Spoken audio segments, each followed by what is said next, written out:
Welcome, stranger. Name's Halleck, and it's a pleasure meeting you. I run this little shop.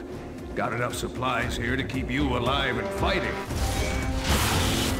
Rage, at its core, is a first-person shooter. These other elements like racing and vehicle combat, they're additive to the experience. But it's important not to get confused by really what we do. We're id, we make first-person games.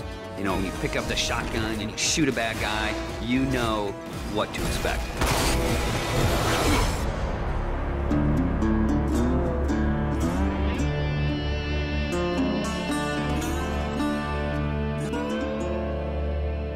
So in Rage, what we've tried to do is in every new environment that you enter, we give you a new weapon or a new ammo type or a new engineering item to keep the experience fresh. And as you play through the game, your arsenal grows and grows.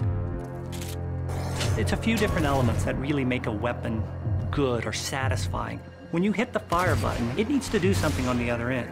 And that's where you get the feedback from blowing a head off or seeing a cool death animation. You know, I've always loved shotguns in all of the id games especially. I think if we didn't have a shotgun, a lot of fans would be upset. But the crossbow, because it's so different and so new, it's almost like this utility weapon. My favorite weapon in Rage is the wing stick. Let me guess. You want to know how to throw a wing stick. The wing stick is an offhand, instant throw weapon. The wing stick is such an iconic weapon. It's this bladed death boomerang, and it has like a smart nano targeting core, is some of the mythos that we've built into it.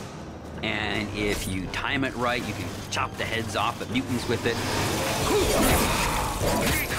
We have these things we call gadgets or engineering items. Things like a little remote control car with a bomb attached to it.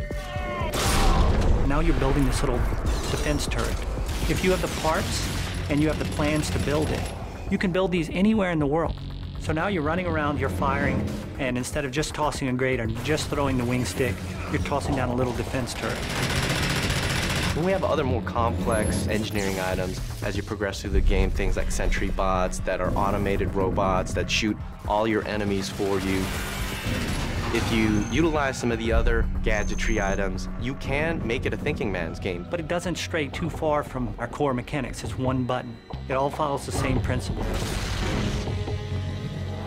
I pay nicely for quality goods.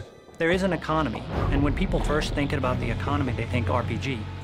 But the economy is really your tool to manipulate how you want to play the game. It really is this player choice mechanic. So you're picking up this cash and these other cool items, then you sell it and you pick which ammos you want to buy. When you get these new things, you'll want to try it out. And when you do, you learn how that impacts you as the player and how you want to approach a situation.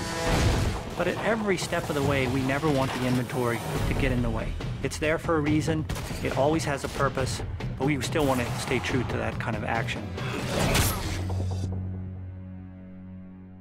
The world in Rage is about survival and all the elements that the player will need to succeed in surviving. It's up to them how they want to use those gadgets, weapons, and ammo types. Along with the action shooter experience role that we intend for the player to take, we create these different options in the gameplay when you get into an area with all these various implements of death.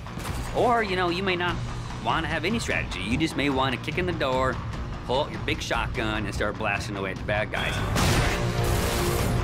We really give players the opportunity to engage the enemy AI in the way that's best for them. And we feel that that adds a lot of life and replayability to the game.